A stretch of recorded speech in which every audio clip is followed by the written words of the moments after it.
Let's see this question.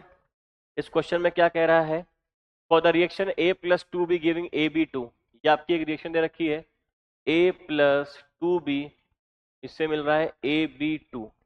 कह रहा है कि the rate of forward reaction is, अब आप खुद बताइए जो रेट ऑफ फॉरवर्ड रिएक्शन है dx/dt, वो क्या लिखोगे, dx/dt आप लिखोगे rate of forward reaction minus rate of backward reaction.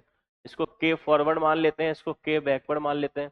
तो मेरे हिसाब से जो आंसर आना चाहिए वो आना चाहिए k forward into a into B का square minus k backward into AB2 का कंसंट्रेशन। अब इसको इससे कंपेयर कर लेते हैं, इससे इसको कंपेयर कर लेंगे तो के फॉरवर्ड की वैल्यू, ये आपका क्या है, के फॉरवर्ड लिखा हुआ, ये आपका के फॉरवर्ड है और ये आपका के बैकवर्ड है।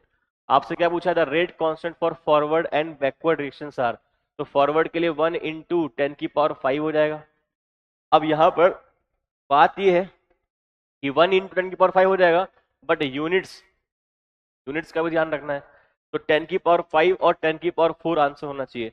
तो 10⁵, 10⁴ लिखा हुआ, बट यहाँ पर देखिए, यहाँ पर ये 1 है तो फर्स्ट ऑर्डर होना चाहिए, तो 10⁴ सेकंड इनवर्स में होना चाहिए, 10⁴ सेकंड इनवर्स में होना चाहिए। तो ये मुझे एक ही ऑप्शन में दिख रहा है 10⁴ सेकंड इनवर्स में।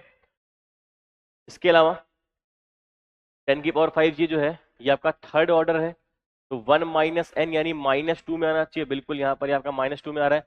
तो C is the correct option. Clear है? तो यहाँ पर कॉन्सेप्ट क्या यूज है, आपको रेट लॉ एक्सप्रेशन यहाँ पर लिखना आना चाहिए। क्लियर है गाइस? Thank you.